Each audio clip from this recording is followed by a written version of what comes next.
মহান এক ব্যক্তিত্ব, মহামানব, নূরের নবী মুহাম্মদ রাসূলুল্লাহ সাল্লাল্লাহু আলাইহি সাল্লামের উম্মত। আমরা প্রত্যেকেই রাসূলের খাঁটি উম্মত হিসাবে পরিগণিত হতে চাই। বলেন আলহামদুলিল্লাহ। সাল্লাল্লাহু আলাইহি সাল্লাম তিনি মক্কি জীবনে যখন চলছিলেন, ওই সময় আল্লাহ রাব্বুল আলামিন তাকে অনেক বিষয়ে সান্ত্বনা দিয়েছিলেন। অনেক কষ্ট করার পরে আল্লাহ থেকে সান্ত্বনা পাওয়ার মাধ্যমে তিনি প্রশান্তি পেয়েছিলেন। আল্লাহ নবী সাল্লাল্লাহু আলাইহি সাল্লামকে লেসকারা বলা হতো, যে ওনার সন্তান হয়ে মরে যেত। ছেলে সন্তান, পুত্র সন্তান, আপনাদের সে বলে সাওয়াল, এই পুত্র সন্তান হলে বাস্তব 5 বছর 10 বছরও সন্তান মারা গিয়েছে, ইন্তেকাল করেছে। তো সবাই বলা বলি করতো, ইহুদিরা বিশেষ করে ইহুদিরা বলতো যে লেসকাটা, নির্বংশ, এমন নবীকে তোমরা মানো যে নবী দুনিয়া থেকে বিদায় হয়ে গেলে আর তাকে স্মরণ করা কেউ থাকবে না। এমন নবীকে মানো যে নবীর বংশ থাকবে না। আল্লাহ নবী সাল্লাল্লাহু আলাইহি সাল্লামকে 4টি পুত্র সন্তান দান করেছেন আল্লাহ তাআলা। 3টি পুত্র সন্তান ইন্তেকাল করার পরে আল্লাহ নবী সাল্লাল্লাহু আলাইহি সাল্লাম এত মর্মাহত হননি, কষ্ট পাননি। তিনি জানেন যে সন্তান থাকবে না। কারণ কি? কারণ দেখেন, আপনাদের এলাকায় যদি কোনো ভালো আলেম যদি থাকে, তাইলে সবাই খেয়াল করে আলেমের ঘরে আলেম হয় কিনা, আলেমের সন্তান আলেম কিনা। যদি একটু বেড়ানে দেখে, দেখছি না হুজুরের ঘরে কি হয়েছে, আলেমের ঘরে আলেম, এটা স্বাভাবিক, সবাই চায়। মেম্বারের ঘরে মেম্বার হবে ভবিষ্যতে, চেয়ারম্যানের ঘরে যেন চেয়ারম্যান হয় ভবিষ্যতে, এমপির ঘরে যেন এমপি হয়। এই ধরনের মন মানসিকতা সাধারণ মানুষের মধ্যে থাকে। ঠিক তদ্রুপ ওই সময় বলতো যে নবীর ঘরে সন্তান মরে যায়, তাহলে এই নবুয়তকে টিকে রাখবো। অথচ আল্লাহ নবী সাল্লাল্লাহু আলাইহি সাল্লাম তিনি কোরআনে বলে দিয়েছেন, খাতামুন নবীন ওয়া কানা আল্লাহু বিকুল্লি শাইইন আলিমা। আল্লাহ তাআলা সবকিছু জানেন। তিনি জেনেই আমাদের এই নবীকে সর্বশেষ নবী হিসেবে প্রেরণ করেছেন। এই নবীর কোনো সন্তান থাকবে না। যদি সন্তান থাকে, পুত্র সন্তান, বিশেষ করে পুত্র সন্তান থাকলে সবাই চাইবে যে নবীর পরে যদি নাকি নবী না হয় তাহলে মান সম্মান থাকে না। অথচ আল্লাহ রাব্বুল আলামিন আগে থেকে ঘোষণা দিয়ে দিয়েছেন, আমার নবী, আপনার নবী মুহাম্মদুর রাসূলুল্লাহ সাল্লাল্লাহু আলাইহি সাল্লাম তিনি সর্বশেষ নবী হবেন। ওনার পর আর কোন নবী আসবেন না এই পৃথিবীতে, আর কেউ আসবেন না। তাহলে যদি পুত্র সন্তান থাকে, তাহলে নবী হওয়ার দাবি থাকতে পারে, নবী হওয়ার কথা থাকতে পারে। এই জন্য কোন পুত্র সন্তান আল্লাহ পাক দুনিয়া রাখেন নাই। আল্লাহ নবী সাল্লাল্লাহু আলাইহি সাল্লামের 3খানা সন্তান ইন্তেকাল করার পরে যখন নাকি ইব্রাহিম নামক সন্তানটা দুনিয়া থেকে বিদায় হয়ে গেলেন, হযরত মারিয়া রাদিয়াল্লাহু তাআলা আনহার ঘরে সন্তান হয়েছিল। শুধু খাদিজা রাদিয়াল্লাহু তাআলা আনহার ঘরে মেয়ে সন্তান এবং পুত্র সন্তান হয়েছিল, আর কারো ঘরে হয়নি। মাত্র আরেকটা বিবি ছিলেন, ওই বিবির নাম হচ্ছে মা মারিয়া রাদিয়াল্লাহু তাআলা আনহা। মা মারিয়া রাদিয়াল্লাহু তাআলা আনহার ঘরে একটি মাত্র পুত্র সন্তান হয়েছিল। ওই সন্তানের নাম রেখেছিলেন আল্লাহর নবী ইব্রাহিম। কারণ হযরত ইব্রাহিম আলাইহিস সালাম আমাদের আদি পিতা, আর কি মুসলিম জাতির পিতা, আমাদের পিতা, মুসলিম জাতির পিতা। আদি পিতা আদম আলাইহিস সালাম, কিন্তু মুসলিম উম্মার পিতা, মুসলিম জাতির পিতা হচ্ছে হযরত ইব্রাহিম আলাইহিস সালাম। ওই ইব্রাহিম নবীর ঠিক চেহারার মতো ইব্রাহিম এই সন্তানদের চেহারা হয়েছিল, যার কারণে আল্লাহ নবী নাম রেখেছিলেন ইব্রাহিম। একবার ফটোস্টেট কপি। আল্লাহ নবী সাল্লাল্লাহু আলাইহি সাল্লাম তিনি মসজিদের মধ্যে ছিলেন। এই মুহূর্তে খবর আসলো, মারিয়া খবর জানাইলো, নবীর কাছে খবর পৌঁছাল। ওনার সন্তান ইব্রাহিম আর দুনিয়ায় নাই।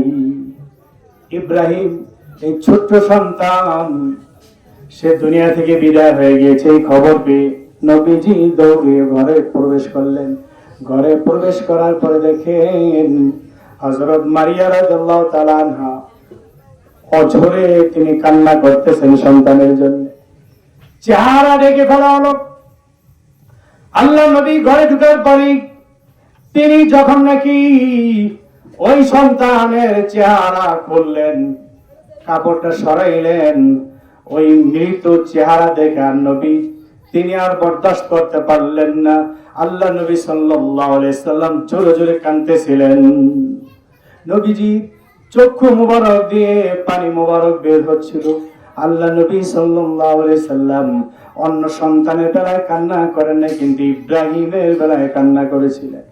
নবী অনেক কষ্ট পেয়েছিলেন, কিন্তু আশেপাশের লোকজনকে বুঝতে দেন নাই।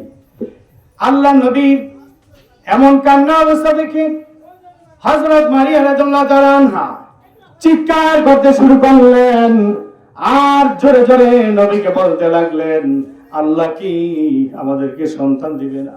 সন্তান কি আমাদের রাখবে না?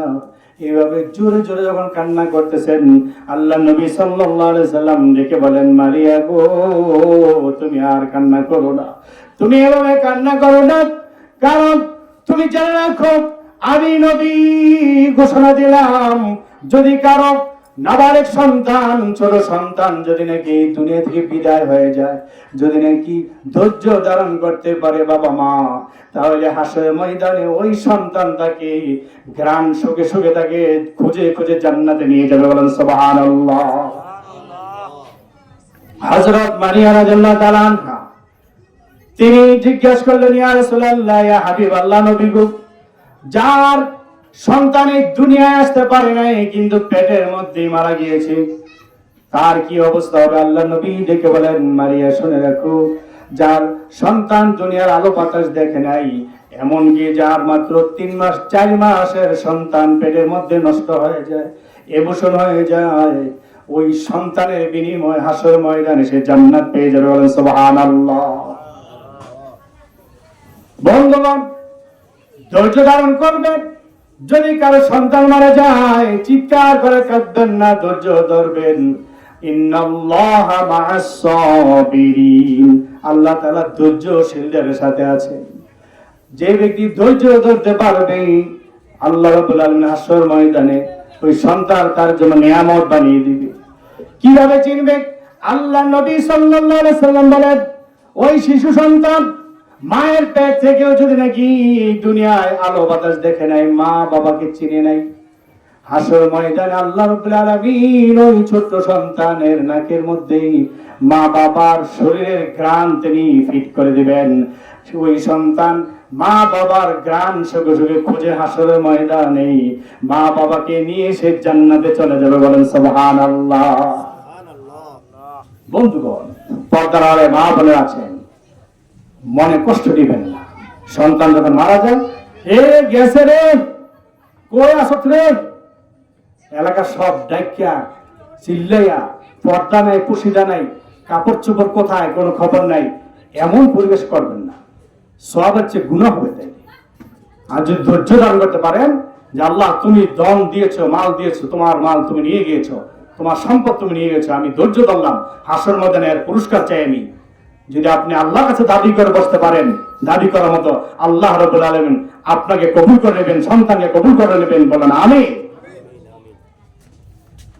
বলতেছিলাম, আমার নবী, আপনার নবী, দোজাহানের বাদশা, উম্মতের কান্ডারি, তিনি সন্তান হারা, তাকে ক্রিটিসাইজ করে মানুষ, তাকে অসম্মান করে, গালিগালাজ করে, ঠাট্টা বিদ্রুপ করে, সন্তান নাই এই বলে ঠাট্টা বিদ্রুপ। আল্লাহ নবী সাল্লাল্লাহু আলাইহি সাল্লাম তার মনে একটু কষ্ট এসে, হায় হ্যাঁ, মানুষ আমার ব্যক্তিগত পার্সোনাল বিষয়ে হাত দিয়েছে, আমি দিনের দাওয়াত দিতে গিয়ে আমি এত অপরাধী, এত অন্যায় কেন হয়ে গেলাম, আমাকে এইভাবে আঘাত করছে। অনেক ব্যথিত হলেন। আল্লাহ রাব্বুল আলামিন আসমান থেকে জিবরাইল আলাইহিস সালামকে পাঠিয়ে দিলেন। বলেন আলহামদুলিল্লাহ। যখনই নবী পাক সাল্লাল্লাহু আলাইহি সাল্লামকে মন খারাপ অবস্থা দেখেন, আল্লাহ তাআলা সাথে সাথে তাকে সান্ত্বনা দেওয়ার ব্যবস্থা করে দেন। আকাশ থেকে জিবরাইল আলাইহিস সালাম এসে বলতেছেন, ইয়া রাসূলুল্লাহ, ইয়া হাবিবাল্লাহ, আপনি শুনেন, আল্লাহ তাআলা আপনার জন্য পুরস্কার দিয়েছেন। কি পুরস্কার? ইন্না আ'তাইনাকাল কাউসার, ইন্না আ'তাইনাকাল কাউসার ফাসাল্লি লিরাব্বিকা ওয়ানহার ইন্না শানিআকা হুয়াল আবতার। হে নবী, আমি আপনাকে দান করেছি কাউসার, কাউসারের মালিক আপনাকে বানিয়ে দিলাম। ইন্না আ'তাইনাকাল কাউসার ফাসাল্লি লিরাব্বিকা ওয়ানহার, সুতরাং আপনি বেশি বেশি করে নামাজ আদায় করেন, ওয়ানহার এবং কুরবানি করতে থাকেন, নামাজ পড়েন, কুরবানি করেন। ইন্না শানিআকা হুয়াল আবতার, নিশ্চয়ই যারা নাকি আপনার বিরুদ্ধে কুৎসা রটনা করে ওই বৎসনাকারীরাই হচ্ছে নির্বংশ, আপনি নন, তারা নির্বংশ। কেউ কেউ বলতে পারেন, তাহলে নবী সাল্লাল্লাহু আলাইহি সাল্লামের গর্ভজাত পুত্র সন্তান এই দুনিয়ায় না থাকা সত্ত্বেও আল্লাহ তাআলা কিভাবে ওনাকে নির্বংশ না বলে বংশীয় লোক বললেন? কিভাবে আল্লাহ নবী সাল্লাল্লাহু আলাইহি সাল্লামকে মর্যাদা দিলেন? এখানে দুটি বিষয় সবার মনে রাখতে হবে। এক নাম্বার বিষয় হচ্ছে আল্লাহ নবী সাল্লাল্লাহু আলাইহি সাল্লাম ওনার ঘরে যে মা ফাতেমা রাদিয়াল্লাহু তাআলা আনহা ছিলেন, মা ফাতেমা রাদিয়াল্লাহু তাআলা আনহার ঘরে হাসান হুসাইন রাদিয়াল্লাহু তাআলা আনহুমা এই দুনিয়ায় আগমন যখন করলেন, আল্লাহ নবী সাল্লাল্লাহু আলাইহি সাল্লাম বললেন, হাসান হুসাইন আমার অংশ, আমি হাসান হুসাইনের অংশ। বলেন সুবহানাল্লাহ। হাসান হুসাইন আমার এই বংশকে টিকিয়ে রাখবে। হযরত হুসাইন রাদিয়াল্লাহু তাআলা আনহু তিনি কারবালার প্রান্তরে শহীদ হয়ে গিয়েছিলেন, কিন্তু ওনার পুত্র সন্তান একটা দুনিয়ার মধ্যে ছিল। বলেন সুবহানাল্লাহ। আলী আকবর, কেউ কেউ বলে আলী আসগর, তিনি দুনিয়ার মধ্যে ছিলেন, দুনিয়ায় ছিলেন। এরপর থেকে নসল বংশ বিস্তার করতে হতে আওলাদে রাসূল এখনো এই পৃথিবীর মধ্যে আওলাদে রাসূল আছেন। বলেন আলহামদুলিল্লাহ। হযরত মা ফাতেমা জোহরা রাদিয়াল্লাহু তাআলা আনহা থেকে আল্লাহ নবী সাল্লাল্লাহু আলাইহি ওয়াসাল্লামের বংশ, অনেকের বংশ কি পুত্র সন্তান দিয়ে হয়, কিন্তু আল্লাহ নবী সাল্লাল্লাহু আলাইহি ওয়াসাল্লামের ঘোষণা মোতাবেক আল্লাহ নবী সাল্লাল্লাহু আলাইহি ওয়াসাল্লামের মেয়ে সন্তান থেকে বংশ বিস্তারে পৃথিবীর মধ্যে আছে। বলেন আলহামদুলিল্লাহ। আওলাদের রাসূল বিশেষ বিশেষ দেশে একজন দুজন পাওয়া যায়, আমাদের বাংলাদেশও আছে। হ্যাঁ, না কি খন্দকার বংশ, সৈয়দ বংশ, সৈয়দ বংশ, আল্লাহ রাসূলের বংশ। এখানে নোয়াখালী হায়দরগঞ্জ, সেখানে আমি মাহফিলে যাই, আলহামদুলিল্লাহ। সেই হায়দরগঞ্জ মাহফিলে সেইখানে এই আওলাদ রাসূল একজন আছেন, যে আওলাদ রাসূলকে দেখার জন্য অনেক লোক আসেন। প্রতি জুমায় বিশাল এলাকা ভরে যায় ওনাকে একটু দেখবার জন্য। এক আল্লাহর ওলি, দেখতে খুব ভালো নিষ্পাপ একজন ব্যক্তি আসলে। বলেন আলহামদুলিল্লাহ। এমন দেশে দেশে আছে। বন্ধুগণ, আওলাদ রাসূল সাল্লাল্লাহু আলাইহি সাল্লাম হযরত হুসাইন রাদিয়াল্লাহু তাআলার মাধ্যমে এই পৃথিবীর মধ্যে ছড়িয়ে ছিটিয়ে আছে। বলেন আলহামদুলিল্লাহ। আল্লাহর রাসূল তিনি নির্বংশ নন। এছাড়া আল্লাহ তাআলা নবীকে জানিয়ে দিলেন, হে নবী, যদি আপনার গর্ভজাত সন্তান দ্বারা, আপনার ঔরসজাত সন্তান দ্বারা যদি ওই পৃথিবীর মধ্যে যদি নাকি কেউ বিশ্বাস না করে যে পৃথিবীর মধ্যে আপনি নির্বংশ যদি বলতে থাকে, তাহলে তাদেরকে আপনি জানিয়ে দিতে পারেন, আল কাউসার মানে কাসরাতুল উম্মত, আমি আপনার সবচেয়ে পৃথিবীর নবী রাসূলদের চাইতে বেশি উম্মত আমি আপনাকে দান করেছি। বলেন সুবহানাল্লাহ। তারা হচ্ছে আপনার রূহানি সন্তান। এই রূহানি সন্তান উম্মতে মুহাম্মদী আমরা সকলেই দাবি করতে পারি আমরা নবীর সন্তান। বলেন সুবহানাল্লাহ। আমরা নবীর সন্তান। আল্লাহ নবী সাল্লাল্লাহু আলাইহি সাল্লামের বিবি সাহেবদেরকে আল্লাহ তাআলা কোরআনে শিখিয়ে দিয়েছেন আজওয়াজুহুন্না উম্মাহাতুকুম। আল্লাহ নবী সাল্লাল্লাহু আলাইহি সাল্লামের স্ত্রীরা হচ্ছে আমাদের মা, বলেন আলহামদুলিল্লাহ। তাহলে ওনার স্ত্রীর যদি মা হয় তাহলে আল্লাহ রাসূল আমাদের কি বাবা, রুহানি মা রুহানি বাবা, সারা পৃথিবীর বুকে কিয়ামত পর্যন্ত আসতে থাকবে, বলেন আলহামদুলিল্লাহ। এবার আসেন আল্লাহ নবী সাল্লাল্লাহু আলাইহি সাল্লামকে এই যে সান্ত্বনা দেওয়া হলো, ইন্না আতাইনাকাল কাউসার। এই কাউসার মানে কি? কাউসার শব্দের অর্থ কি? আল্লাহ নবী সাল্লাল্লাহু আলাইহি সাল্লামকে জানিয়ে দেওয়া হলো, আল্লাহ তরফ থেকে জানিয়ে দেওয়া হলো এই কাউসার হচ্ছে আল খাইরুল কাসীর। আল খাইরুল কাসীর মানে অসংখ্য অগণিত অফুরন্ত নিয়ামত, বলেন সুবহানাল্লাহ। আল খাইরুল কাসীর অফুরন্ত নিয়ামত, অসংখ্য নিয়ামত আল্লাহর তরফ থেকে অনুগ্রহ। আল খাইরুল কাসীর, আল খাইরুল কাসীরের তাফসীরে এসেছে এই আল খাইরুল কাসীর আল কাউসার এই শব্দের অর্থ হচ্ছে 40টা, বলেন সুবহানাল্লাহ। কয়টা? 40টা। আখিরাতের দুনিয়া এবং আখিরাত উভয়ের মিলে 40টা অর্থ কার্যকরী রাসূলের শানে শুরু, বলেন সুবহানাল্লাহ।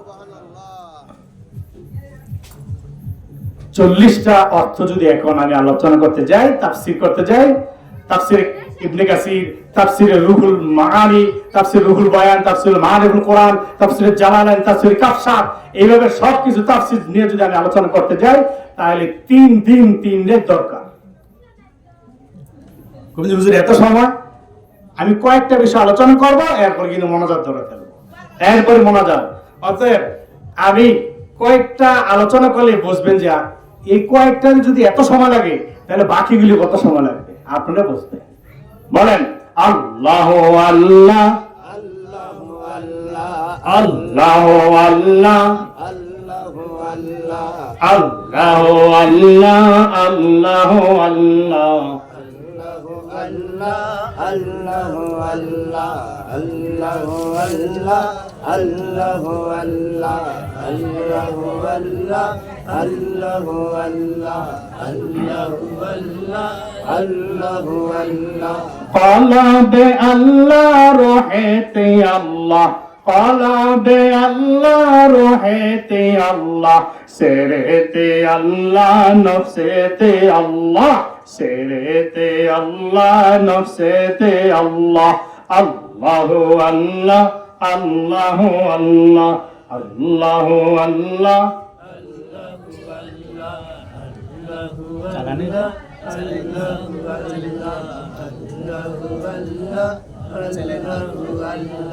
খফিতে আল্লাহ ফাতে আল্লাহ খফিতে আল্লাহ ফাতে আল্লাহ আগুনে আল্লাহ বাতাসে আল্লাহ আগুনে আল্লাহ বাতাসে আল্লাহ আল্লাহু আল্লাহ আল্লাহু আল্লাহ আল্লাহু আল্লাহ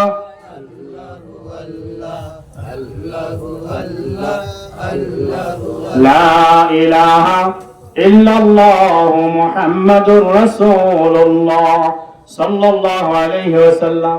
বলছেন সাল্লাল্লাহু আলাইহি ওয়াসাল্লাম, কি কষ্ট হয়? আল্লাহ নবীর নাম শুনে সাল্লাল্লাহু আলাইহি ওয়াসাল্লাম 10টি রহমত নাজিল হয়, 10টি গুনাহ মাফ হয়, বলেন সুবহানাল্লাহ। কোন নবীকে নিয়ে আমরা আছি? স্মরণ করলি সওয়াব, নবীকে স্মরণ করলি সওয়াব, জবান দিয়ে উচ্চারণ করলি সওয়াব। আল্লাহ নবী সাল্লাল্লাহু আলাইহি সাল্লাম ওনাকে আল কাউসার দান করেছেন। আল কাউসার অর্থ কথা বলছি 40টা, এর মধ্যে দুনিয়ায় কয়েকটা আমি আলোচনা করি। আপনারা দেখেন কাউসার অর্থ কি। কাউসার ইবনে কাসির তাফসীরে কাবীর ইবনে কাসিরের মধ্যে এসেছে আল্লাহ নবী সাল্লাল্লাহু আলাইহি সাল্লামের সাহাবী হযরত আব্দুল্লাহ ইবনে আব্বাস রাদিয়াল্লাহু তাআলা আনহু তিনি তাফসীরে বলেছেন এই কাউসার শব্দের অর্থ হচ্ছে কাসরাতুল উম্মাহ।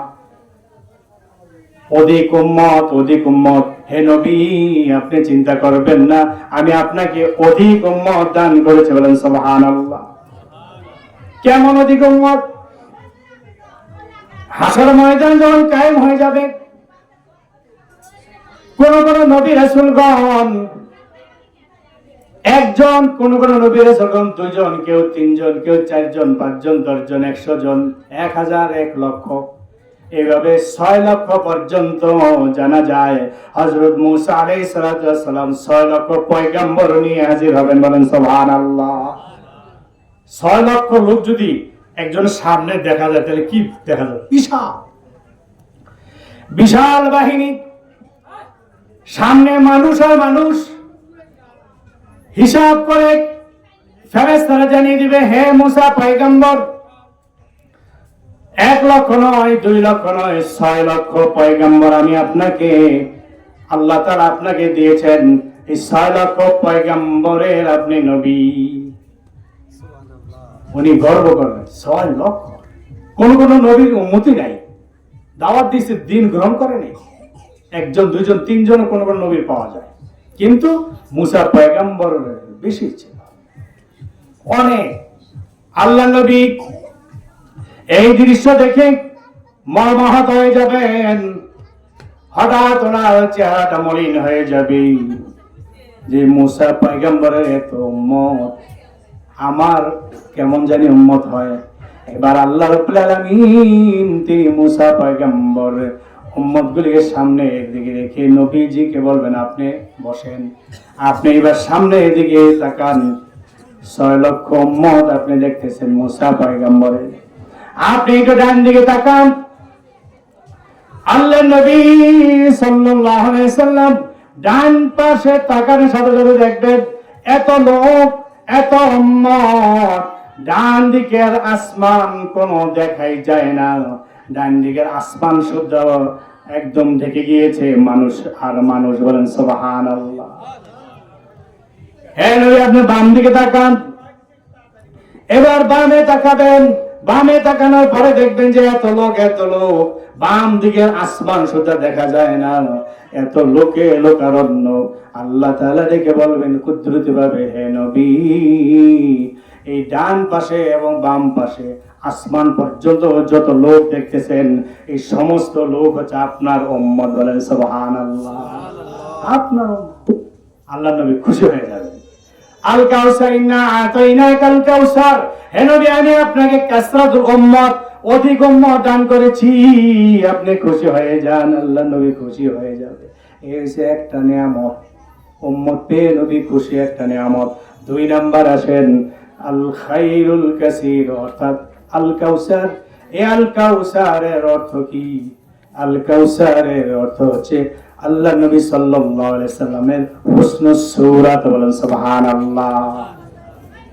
সৌন্দর্য, আল্লাহ নবী সাল্লাল্লাহু আলাইহি সাল্লামের সৌন্দর্য, এত সুন্দর নবী এই পৃথিবীতে আর আসেন। আল্লাহ নবী দেখে বলেন, এই পৃথিবীর মধ্যে যত সৌন্দর্য দেখতেছ, সৌন্দর্যগুলিকে যদি একসাথে করা হয়, তাহলে এর অর্ধেক হচ্ছে হযরত ইউসুফ আলাইহিস সালামের সৌন্দর্য। বলেন সুবহানাল্লাহ। পৃথিবীর যত সুন্দর আছে, সৌন্দর্যের অর্ধেকই ইউসুফ নবীকে দেওয়া হয়েছে, আর বাকি অর্ধেক সারা পৃথিবীর মধ্যে আনাচে কানাচে দেওয়া আছে। এর মধ্যে দেখেন না কি অবস্থা। ঢাকা বসুন্ধরা মার্কেটে গেলে কি সুন্দর সুন্দর মানুষ। এরপরে মিশর যান, পাকিস্তান যান, ইরান যান, কত সুন্দর সুন্দর মানুষ। ইরানি কাশ্মীরে খবর পাইতেছি, কাশ্মীরে এমন সুন্দর মানুষ, বয়স 70-80 বছর, ছেলে হোক মেয়ে হোক, 70-80 বছর, তাকে আপনি ছেলে মেয়ে বলবেন, ওই ছেলে মেয়ে বোঝাই জানে যে তার 70-80 বছর হয়েছে। চেহারা একটা সুন্দর, টান টান সব চামড়া এবং খুব ফর্সা। কারণ ওখানে ওরা শুধু ফল ফ্রুট বেশি খায়, প্রাকৃতিক জিনিস বেশি খায়। এত ভাত খেয়ে শুয়ে থাকে না আমাদের মতো, প্রাকৃতিক জিনিস বেশি খায়। এবং মাটির একটা টান আছে, আবহাওয়ার একটা ব্যাপার আছে। এত সুন্দর মানুষ। তাহলে পৃথিবীর মধ্যে কত সুন্দর সুন্দর মানুষ, দেখলে অবাক হয়ে যায়। আর সেখানে বলা হচ্ছে ইউসুফ নবীর অর্ধেক, সব সৌন্দর্য মিলালে একসাথে অর্ধেক, আর বাকি অর্ধেক ইউসুফ নবী। হযরত আয়েশা সিদ্দিকা রাদিয়াল্লাহু তাআলা আনহা ডেকে বলেন, আমার নবী দুজাহানের বাদশা উম্মতের কান্ডারি, তিনি কেমন সুন্দর, সারা পৃথিবীর সৌন্দর্যগুলি এবং হযরত ইউসুফ আলাইহিস সালামের সৌন্দর্য সহ একসাথে করলে যা হবে তার চাইতে আমার নবীর সবচেয়ে বেশি সৌন্দর্য। বলেন সুবহানাল্লাহ। তিনি তার চাইতে সুন্দর না, তাই না? কাল কাউসার নবী আপনাকে এত সুন্দর করেছি, কাউকে তেমন বানায়নি। এই নবী সাল্লাল্লাহু আলাইহি সাল্লামের ব্যাপারে ওনার সহধর্মিণী স্ত্রী হযরত আয়েশা সিদ্দিকা রাদিয়াল্লাহু তাআলা আনহা বলেন, লিসামাই শামসুন ওয়া লিল আফাকি শামসুন ওয়া লি শামসুন ওয়া শামসুল সামাই তাতলু বাদাল ফজর ওয়া শামসি তাতলু বাদাল ইশা। আসমানের একটা সূর্য আছে, আমি আয়েশার একটা সূর্য আছে। আসমানে সূর্য উদিত হয় ফজর নামাজের পরে, আর আমি আয়েশার সূর্য উদিত হয় এশার নামাজের পরে। বলেন সুবহানাল্লাহ। আল্লাহ নবী সাল্লাল্লাহু আলাইহি ওয়াসাল্লাম এশার নামাজ পড়ে ঘরে গেলেই সুই শুদ্ধ হযরত আয়েশা সিদ্দিকা রাদিয়াল্লাহু তাআলা খুঁজে পেতেন, এত আলোকিত হয়ে গেছে। তো বলেন সুবহানাল্লাহ। নূরের নবী, নূরানী নবী মুহাম্মদুর রাসূলুল্লাহ সাল্লাল্লাহু আলাইহি সাল্লামের সৌন্দর্যের তুলনায় পৃথিবীর মধ্যে কারো হয় না। এই জন্য আয়েশা সিদ্দিকা রাদিয়াল্লাহু তাআলা আনহা বলেছেন, হযরত ইউসুফ আলাইহিস সালামের চেহারা দেখে সেই মিশরের সুন্দরী সুন্দরী নারীরা তারা লেবু কাটতে গিয়ে লেবুতে পোস্না দিয়ে তারা নিজেদের আঙ্গুল কেটে ফেলেছিল, হাত কেটে ফেলেছিল। তারা তারপর খেয়াল করে নাই, তারা শুধু ইউসুফ আলাইহিস সালামের দিকে তাকিয়েছিল, তাদের চক্ষু ফিরাইতে পারে নাই। কিন্তু আমার নবী মুহাম্মদুর রাসূলুল্লাহ সাল্লাল্লাহু আলাইহি সাল্লামের চেহারা শুধু নয়, যদি একটা পার্শ্ব দেখে, এক পাশ হয়তো ডান পাশ অথবা বাম পাশ, এক পার্শ্ব দেখার সাথে সাথে তারা তাদের হাত কেন, তারা তাদের কলিজা সুদ্ধা কেটে ফেলতো। বলেন সুবহানাল্লাহ। ইয়া মুহাম্মদ মুস্তাফা নবী সাল্লাল্লাহু আলাইহি, ইয়া মুহাম্মদ মুস্তাফা নবী সাল্লাল্লাহু আলাইহি, শাফায়াতের কান্ডারি মদিনা ওয়ালা, শাফায়াতের কান্ডারি মদিনা ওয়ালা, ইয়া মুহাম্মদ মুস্তাফা নবী সাল্লাল্লাহু আলাইহি, ইয়া মুহাম্মদ মুস্তাফা নবী সাল্লাল্লাহু আলাইহি। বলেন আলহামদুলিল্লাহ। আলহামদুলিল্লাহ। ইন্না আতাইনাকাল কাউসার, এই কাউসার মানে সৌন্দর্য। 2 নাম্বার গেল। 3 নাম্বার আল কাউসার, আল্লাহ নবী সাল্লাল্লাহু আলাইহি সাল্লামের শানে বলা হয়েছে, হে নবী আল কাউসার এর মানে হচ্ছে আয-যিকরুল কাসীর। যিকরুল কাসীর, আপনার স্মরণ এই পৃথিবী ব্যাপী সব জায়গায় থাকবে। বলেন সুবহানাল্লাহ। কেমন স্মরণ? এই যে শাহাদাত পরে বারাদির এলাকায় আপনার জিকিরে মাহফিল করতেছেন, একই সময় দেখেন পৃথিবী আনাচে কানাচে কোথাও না কোথাও মাহফিল হচ্ছে, জিকির আজকার হচ্ছে, কোন মসজিদের মধ্যে জিকির হচ্ছে এবং দুরূদ পাঠ করা হচ্ছে, নবীর শান মান গাওয়া হচ্ছে। বলেন সুবহানাল্লাহ। শুধু কি তাই? আমি আপনি যদি আল্লাহ জিকির, নবী দুরূদ যদি নাও পড়ি, তারপরও আমি আপনি বাদই আসমান জমিনে যা কিছু আছে, গাছপালা তরুলতা আকাশ বাতাস সব কিছু আল্লাহ নবী সাল্লাল্লাহু আলাইহি সাল্লামের যেই দুরূদ এবং আল্লাহ তাআলার জিকির একসাথে করতেছে। বলেন সুবহানাল্লাহ। একসাথে করতেছে। বিজ্ঞানীরা আবিষ্কার করে দেখেছেন, বাতাসের মধ্যে ইথারের মাধ্যমে আবিষ্কার করে দেখেছেন, বাতাসের মধ্যে নবী পাক সাল্লাল্লাহু আলাইহি সাল্লামের নাম মুহাম্মাদুর রাসূলুল্লাহ সাল্লাল্লাহু আলাইহি সাল্লাম এবং লা ইলাহা ইল্লাল্লাহ এই জিকির সব সময় চলতেছে। বলেন সুবহানাল্লাহ। বাতাসে সব সময় ভাসতেছে আর চলতেছে। কেউ কেউ বলেন, হুজুর কিভাবে? একটা প্রমাণ দিলে বুঝবেন। আমাদের এই বাংলাদেশে যখন নাকি আমরা ইফতার করার জন্য একটা শুধু এক্সাম্পল দিয়ে বোঝাই, শুধু ইফতারের সময় নয়, সব সময় ইফতার যখন নাকি সামনে নিয়ে আমরা বসি তখন আজানের অপেক্ষায় থাকি। যদি নাকি চট্টগ্রাম ইফতারির সময় হয়, আজান দেওয়া হয়, ওই চট্টগ্রাম আজান দেওয়ার 1 মিনিট পরেই দেখা গিয়েছে সন্দ্বীপে আজান দেয়, আবার 1 মিনিট পরেই দেখা গিয়েছে নোয়াখালী, তার 1 মিনিট পরে কুমিল্লা, তার 1 মিনিট পরেই দেখা গিয়েছে চাঁদপুর, তার 1 মিনিট পরেই মুন্সিগঞ্জ, তার 1 মিনিট পরেই নারায়ণগঞ্জ, তার 1 মিনিট পরেই ঢাকা। এইভাবে চলতে থাকে। এক জায়গায় আজান শেষ, আরেক জায়গায় আজান। আমরা কিন্তু দেখেছি, কি মনে নাই, চট্টগ্রামে ইফতার করে যেমন এই 10 মিনিট আগে, আমরা করি 10 মিনিট পরে। আমরা এই ওই যে ঢাকাতে যদি আমরা ইফতার করি 10-এ, আপনারা ইফতার করছেন 15-এ, আমরা যদি ঢাকাতে করি 15-এ, আপনারা ইফতার করছেন 20-এ। আমি ঢাকাতে ইফতার করে এসেছি 13-এ, এখানে এসে দেখি 18 ইফতার। আমি তো বলছি ইফতারের সময় এসে সব রেডি, সবাই বলতেছে ইফতার তো 18-তে, এরপর আস্তে আস্তে 20 ইফতার করেছে আপনাদের এলাকায়।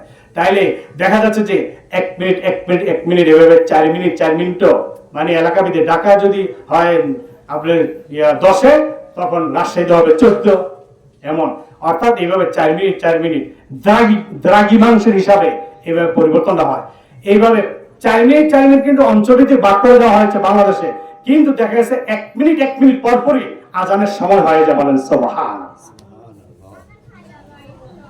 চট্টগ্রাম আজান দিল, সে আজানের মধ্যে বলা হলো আশহাদু আন্না মুহাম্মাদুর রাসূলুল্লাহ। কিছুক্ষণ পরে দেখা গেল সন্দ্বীপ এলাকায় আজান হচ্ছে আশহাদু আন্না মুহাম্মাদুর রাসূলুল্লাহ।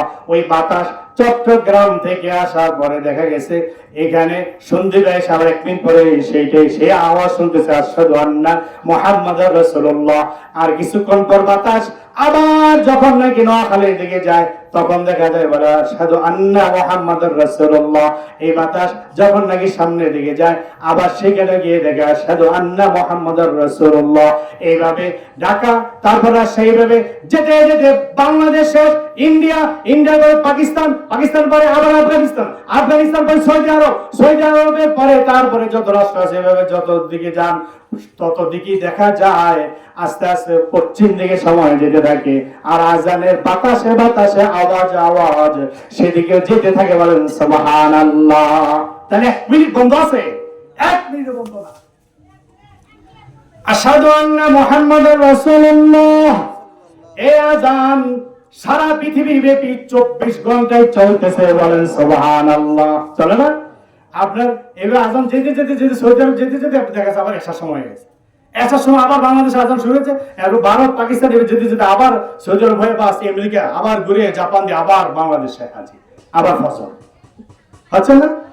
5 ওয়াক্ত নামাজে যদি নাকি আমরা আজানের নিয়ে শুধু চিন্তা করি, আল্লাহ নবী সাল্লাল্লাহু আলাইহি ওয়াসাল্লামের নাম দেখেন, শুধু আজান নিয়ে যদি ভাবি, আজান ছাড়া তো নবীর স্মরণ করা হচ্ছে, আজান ছাড়া তো নবীর দুরূদ কিয়াম করা হচ্ছে, কিন্তু শুধু আজান নিয়ে ভাবলেও দেখা যায় সারা পৃথিবী ব্যাপী 24 ঘন্টা বাতাসের মধ্যে আমার আপনার নবীর আজানের মাধ্যমে নাম প্রচার হচ্ছে। বলেন সুবহানাল্লাহ। জিকির হচ্ছে সবসময় নবীজি। অর্থাৎ যাই ওয়াহাবি গোষ্ঠীরা বলে যে নবীর জিকির করা যাবে না, আল্লাহর সাথে নবীর নাম বলা যাবে না, তারা যেন আজকে থেকে আজান বন্ধ করে দেয়, আজান ছাড়া যেন তারা নামাজ আদায় করে। কারণ আজানের মধ্যে আছে আশহাদু আল্লা ইলাহা ইল্লাল্লাহ, আছে কিনা? আল্লাহর নাম আছে, আল্লাহর জিকির আছে, আর তারপরে আছে আশহাদু আন্না মুহাম্মাদুর রাসূলুল্লাহ। আল্লাহর জিকির যেখানে, নবীর জিকির সেখানে। আল্লাহ তাআলা বলেছেন, হে নবী, ইযা যুকিরতু যুকিরতা মাই, আও কামা ক্বালা আলাইহিস সালাতু ওয়াস সালাম। হাদিসে কুদসিতে এসেছে, আল্লাহ তাআলা নিজেই বলে দিয়েছেন, হে নবী, যেখানে আমি আল্লাহ তাআলা জিকির হবে সেখানে আমার সাথে আপনারও জিকির চলবে। বলেন সুবহানাল্লাহ। আল্লাহ জিকির কবুল হবে না আল্লাহ রাসূলের জিকির ছাড়া। মান আতা রাসূল ফাকাদ আতা আল্লাহ, আতিউল্লাহ ওয়া আতিউর রাসূল। 22 জায়গায় এসেছে শুধু আল্লাহর সাথে রাসূলকে মিলাইয়া। বলেন সুবহানাল্লাহ। তাহলে যারা আলাদা করে দেয় বোঝে না, নির্বোধ, বোকা, যার কারণে নবীকে আল্লাহ থেকে আলাদা করে। বন্ধুগণ, পর্দার মা বোনেরা, আল্লাহ নবী সাল্লাল্লাহু আলাইহি সাল্লামের জিকির স্মরণ সারা পৃথিবী ব্যাপী চলবে। কোন মানব জাতি যদি নাও করে, ফেরেশতারা করতেছে। কোন মানব যদি মদিনা শরীফে সালাম বিনিময় নাও করে, ফেরেশতারা সব সময় আল্লাহ নবী সাল্লাল্লাহু আলাইহি ওয়াসাল্লাম রওজা পাককে ঘিরে সালাম পেশ করতেছে। বলেন সুবহানাল্লাহ। কেউ যদি তওয়াফ না করে বাইতুল্লাহকে, বাইতুল্লাহ 1 মিনিট যদি এখন খালি নেই, কিন্তু যদি কেউ তওয়াফ নাও করে, ফেরেশতারা 24 ঘন্টা বাইতুল্লাহকে তওয়াফ করতেছে। বলেন সুবহানাল্লাহ। বন্ধুগণ, আল্লাহ নবী সাল্লাল্লাহু আলাইহি সাল্লামকে এই জন্য আল্লাহ তাআলা বলেছেন, ইন্না আতাইনাকাল কাউসার। হে নবী, আমি আপনাকে কাউসার দান করেছি। এই কাউসার মানে হচ্ছে আপনার জিকির, আপনার দরুদ সারা বিশ্বব্যাপী সব সময় চলবে। বলেন সুবহানাল্লাহ।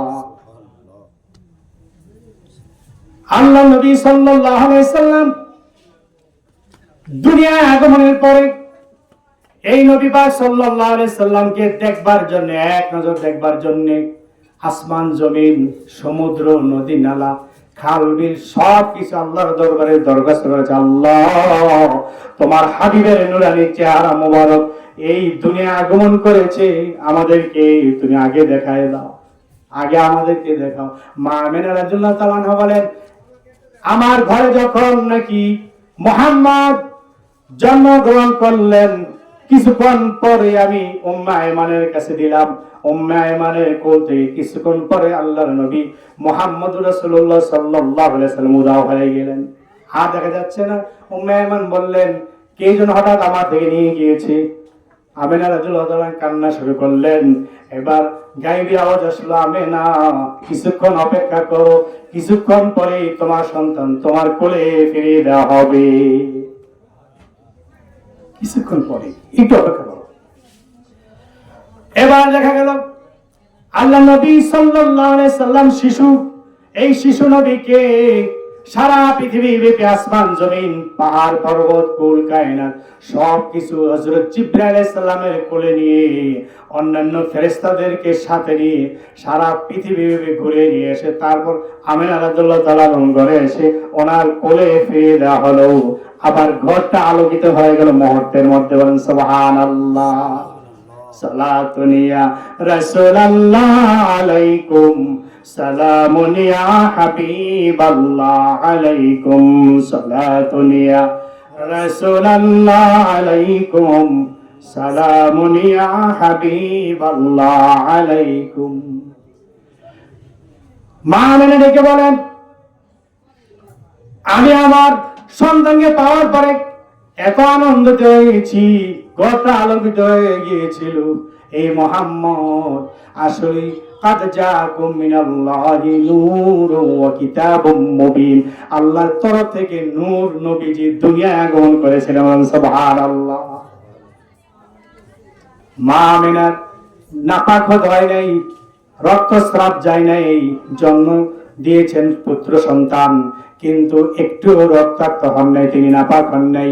মা আমিনা রাদিয়াল্লাহু তাআলা দেখলেন পোশাক পরিহিত অবস্থায়, গোসল দেওয়া অবস্থায় এই দুনিয়ার মধ্যে নবীজি হাজির। বলেন সুবহানাল্লাহ।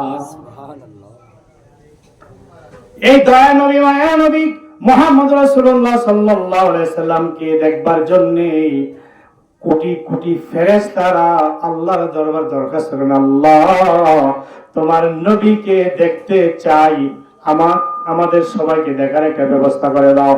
আল্লাহ রাব্বুল আলামিন ডেকে বলেন, এই দিন রজব মাসে 26 দিবাগত রাতে আমার নবী মুহাম্মদ রাসূলুল্লাহ সাল্লাল্লাহু আলাইহি সাল্লাম মেরাজে আসবেন আর সাজিবে সাক্ষাৎ করবেন আমার সাথে। তোমরা সিদরাতুল মুনতাহার স্টেশনে বসে থাকো। কোথায় বসবো? আল্লাহ, তোমরা সিদরাতুল মুনতাহার যে গাছ আছে, বৃক্ষ আছে, এই বৃক্ষের মধ্যে তোমরা পাতায় পাতায় বসে থাকো। বলেন সুবহানাল্লাহ। যেই সিদরাতুল মুনতাহা বৃক্ষের পাতা ছিল হাতির কানের মতো বড় বড়। আল্লাহ নবী বলেছেন, আমি দেখে এসেছি, হাতির কানের মতো বড় বড় পাতা। আর এক একটা বড়ই গাছ, কিন্তু এটা এক একটা বড়ই, ওই ফলের আকৃতি হচ্ছে মটকার মতো। মটকা আপনাদের দেশে আছে কিনা? আমাদের দেশে মটকা বলে বড়, এই মাটির তৈরি মটকা, এগুলির মধ্যে ধান চাল ইত্যাদি রাখতো আগে, এখন এগুলি চল নাই। ওই হ্যাঁ, খোলা মটকি বলে, এই মটকি মতো এক একটা বড়ই, 12 মণ ওজনে, তাফসীরে এসেছে 12 মণ ওজন এক একটা বড়ি, বলেন সুবহানাল্লাহ। তাহলে যে গাছের বড়ি ধরে এক একটা 12 মণ, এমন অসংখ্য বড়ি ধরা, সেই গাছটা কত বড়, সেই গাছের মধ্যে কত কত ফেরেশতা পাতায় পাতায় এইভাবে লটকে রয়েছে, পা দিয়ে শুধু লটকে আছে। কেন? শুধু নবী পাক সাল্লাল্লাহু আলাইহি সাল্লামকে দেখবার জন্য, বলেন সুবহানাল্লাহ। আল্লাহ নবী সিদরাতুল মুনতাহার পাশ দিয়ে যখন নাকি গমন করলেন, জিবরাইল সালাম এটাকে বলেন, জিবরাইল এরা কারা? আল্লাহ নবী সাল্লাল্লাহু আলাইহি সাল্লামের প্রশ্নের উত্তরে জিবরাইল সালাম বললেন, এরা হচ্ছে ওই ধরনের ফেরেশতা যারা আপনাকে দেখবার জন্য হাজার হাজার বছর আগে আল্লাহর দরবারে দরখাস্ত করেছিল। এখন মেরাজে আসবেন, এই জন্য তাদেরকে এখানে অপেক্ষায় রেখেছেন, এখান থেকে এরা দেখবে আপনাকে। কেমন নবী আমরা পেয়েছি? ওই নবী সাল্লাল্লাহু আলাইহি সাল্লাম যার চেহারা মোবারক একবার যদি কেউ দর্শন লাভ করেন, তাহলে তার জাহান্নামের আগুন হারাম হয়ে যায়। আপনি যদি নাকি নবী সাল্লাল্লাহু আলাইহি সাল্লামের চেহারা মোবারক দেখতে চান, তাহলে আমল করেন দৈনিক রাতের বেলায় ওযু অবস্থায় আপনি শুন, আর ইন্না আতাইনা কাল কাউসার 1000 বার আপনি পাঠ করেন, পাশাপাশি দুরূদ পাঠ করেন। তারপর আপনি ওযু অবস্থায় সুন্নতে কায়দা আপনি শুয়ে পড়েন। এক রাত না হয় আরেক রাত, এই রাত না হয় আরেক রাত, যে কোনো রাতে আপনি আল্লাহর নবী সাল্লাল্লাহু আলাইহি সাল্লামের নূরানী চেহারা দেখতে পারবেন, বলেন সুবহানাল্লাহ। কয়বার? 1000 বার। ইন্না তো না সূরা 12 না? কোরআন মাজিদের সবচেয়ে ছোট সূরা, ইন্না আতাইনা কাল কাউসার ফাসাল্লি লিরাব্বিকা ওয়ানহার ইন্না শানিআকা হুয়াল আবতার। এই সূরাটা 1000 বার দৈনিক যে পাঠ করবে রাতের বেলা শুয়ে শুয়ে, ওই ব্যক্তি আল্লাহ নবী সাল্লাল্লাহু আলাইহি সাল্লামের দর্শন লাভ করবে, বলেন আলহামদুলিল্লাহ। রাসূলুল্লাহ সাল্লাল্লাহু আলাইহি সাল্লামকে আল কাউসার দান করেছেন আল্লাহ তাআলা। আজকে এই পর্যন্ত রাখি, অনেক আলোচনা বিশাল, দুনিয়াবি আলোচনা তো শেষ হয় নাই, যে কত কাউসার দিয়েছেন, যশ প্রতিপত্তি, আল্লাহ নবী সাল্লাল্লাহু আলাইহি সাল্লামের তাসির প্রভাব, এই প্রভাব এত দিয়েছেন, পৃথিবীর মধ্যে আর কারো এত প্রভাব দেন, বলেন সুবহানাল্লাহ। এটা আলোচনা শেষ করব। তাসির আল কাউসার আল খায়রুল কাসীর, মানে তাসির তাফসীরে এসেছে, অর্থাৎ আল্লাহ নবী সাল্লাল্লাহু আলাইহি সাল্লামের প্রভাব। কেমন প্রভাব ছিল? তাফসীরে এসেছে, সিরাত ইবনে হিশাম সহ অন্যান্য তাফসীর, অন্যান্য তারিখুল ইসলাম কিতাবের মধ্যে এসেছে, এবং ইবনে কাসীর এবং তাফসীর কাবীরের মধ্যে এসেছে, আল্লাহ নবী সাল্লাল্লাহু আলাইহি সাল্লামের প্রভাব কেমন ছিল। আল্লাহ নবী সাল্লাল্লাহু আলাইহি সাল্লাম যেখানে অবস্থান করতেন, ধরেন বারাবির এলাকায় অবস্থান করেছেন, এই এলাকায় যদি অবস্থান করতেন, তাহলে এখান থেকে নিয়ে সামনে পিছনে ডানে বামে, অর্থাৎ মাশরিক মাগরিব সীমা থেকে জুনুব পর্যন্ত পৃথিবীর সব দিকে 1 মাস ব্যাপী দূরত্ব পর্যন্ত যদি কোনো পালোয়ান থাকতো, কোন সাহসী ব্যক্তি থাকতো, কোন সন্ত্রাস যদি নাকি থাকতো, সেই ব্যক্তি 1 মাসের সীমানার ভিতরে ঢুকলে সে আল্লাহ নবীর প্রভাব ফলো করতে, বলেন সুবহানাল্লাহ। তার ভিতরে ভয় সৃষ্টি হতো, কম্পন সৃষ্টি হতো। এইখানে এই 1 মাসের দূরত্বের মধ্যে বিশ্বনবী মুহাম্মদ রাসূলুল্লাহ সাল্লাল্লাহু আলাইহি ওয়াসাল্লাম আছেন, বলেন সুবহানাল্লাহ। 1 মাসের দূরত্ব পর্যন্ত মানুষ ভয় পেত, এমন নবী ছিলেন। যদি আল্লাহ নবী সাল্লাল্লাহু আলাইহি সাল্লামের অবস্থান এক জায়গা থেকে আরেক জায়গায়, এক দেশ থেকে আরেক জায়গায় চলে যেত, ওই রকমই প্রভাব হতো, শত্রুরা আতঙ্কিত হয়ে থাকতো। তাহলে দুনিয়ায় আরো এমন অনেক অর্থ আছে, আল কাউসারের অর্থ, এর মধ্যে কয়েকটা বললাম। আখিরাতে একটা শুধু বলি, আখিরাতে তো অনেক আছে, একটা শুধু বলি। আল্লাহ নবী সাল্লাল্লাহু আলাইহি সাল্লামকে আল্লাহ তাআলা আখিরাতের ময়দানে কাউসার দান করেছেন। যে কাউসার আমরা জানি, সেই কাউসার হচ্ছে হাউজে কাউসার। হাউজে কাউসার আছে না? কাউসার মালিক কে? আমার নবী, আপনার নবী, অন্য কোন নবীকে দেওয়া হয় নাই। হাউজে কাউসার এমন পানি, এমন শরবত, যেই শরবতের মধ্যে আল্লাহ রাব্বুল আলামিন পৃথিবীর যত স্বাদ আছে, আমরা পৃথিবীতে জন্মগ্রহণ করার পর থেকে মৃত্যুর আগ পর্যন্ত যত স্বাদের শরবত খাবো, এই সমস্ত শরবতের স্বাদের চাইতে আরো 70 গুণ বেশি স্বাদের হবে, বলে সুবহানাল্লাহ। আর 70 গুণ বেশি স্বাদে সেই শরবত দিবেন। যেই শরবতের রং হবে সাদা, যেই শরবত বরফের চাইতে আরো ঠান্ডা হবে, তামার জমির উপরে আপনি দাঁড়িয়ে যখন থাকবেন তখন খুবই প্রয়োজন হবে পানি পানি করে চিৎকার করবেন। আল্লাহ নবী সাল্লাল্লাহু আলাইহি সাল্লাম তিনি ডেকে ডেকে উম্মতে মুহাম্মদী যিনি নবীর তরিকা মেনেছেন, নবীর তরিকায় যারা নাকি ওই নৌকায় তরিতে যারা উঠেছেন, তারাই হাসর ময়দানে নবীর হাতে পানি পান করবে। বলেন সুবহানাল্লাহ। মধুর চাইতে মিষ্টি, দুধের চাইতে সাদা, এবং দুধের চাইতে আরো মজা, এবং বরফের চাইতে ঠান্ডা এমন স্বাদের কাউসার দিবেন আল্লাহ রাব্বুল আলামিন নবীকে। বলবেন, হে নবী, আপনি যাকে ইচ্ছা তাকে পান করান। যে একবার পান করবে হাসরের ময়দানে আর কোনো দিন তার পিপাসা লাগবে না। বলেন সুবহানাল্লাহ। মাথার উপরে সূর্য থাকবে, টকবক করবে মগজগুলি, কিন্তু যারা আগে পানি পান করবেন তাদের ওরকম হবে না, টকবক করবে না মগজ, তাদের এত গাম হবে না, তারা নিয়ামত পেয়ে সুন্দর মতো হাসরের ময়দানে থাকবে, কেবল আমার জমিতে হিটের মধ্যে থাকবে। এইটা থেকে মাপ নাই। তাহলে আল্লাহ নবী সাল্লাল্লাহু আলাইহি সাল্লামকে এমন নিয়ামত দিয়েছেন যেটা কাউসার হাসরের ময়দানে। আরো অনেক আছে হাসরের ময়দানে আল্লাহ নবী সুপারিশ করবেন, সুপারিশ করে জান্নাত দিবেন। যাকে জান্নাত দিবেন সেই ব্যক্তি আবার সুপারিশ করে আরেকজনকে জান্নাত দিবে। যে জান্নাত হবে সেই ব্যক্তি সুপারিশ করে আবার আরেকজনকে জান্নাতে নিতে পারবে। এইভাবে ওয়ালাকুম ফিহা মা তাশতাহি আনফুসুকুম ওয়ালাকুম ফিহা মা তাদউন নুজুলাম মিন গফুরির রহিম। বলেন আলহামদুলিল্লাহ। আল্লাহ রাব্বুল আলামিন যাকে জান্নাত দিবেন সেই ব্যক্তি যেইটা চাবে তাকে সেটাই দিবে, যা চাবে তাই দিবে। যাকে জান্নাতে সুপারিশ করে নিতে চাইবে তাকেই দিয়ে দিবে। আল্লাহ তাআলা এইভাবে ওলিয়া উলিয়াদেরকে সুযোগ দিয়ে দিবেন। বলেন সুবহানাল্লাহ।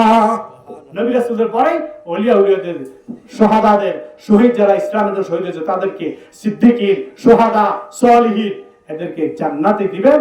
জান্নাতবাসী বানাইয়া তারপরে আবার ক্ষমতা দিয়ে দিবেন সুপারিশ করে জান্নাতে নিয়ে যাও। বলেন সুবহানাল্লাহ।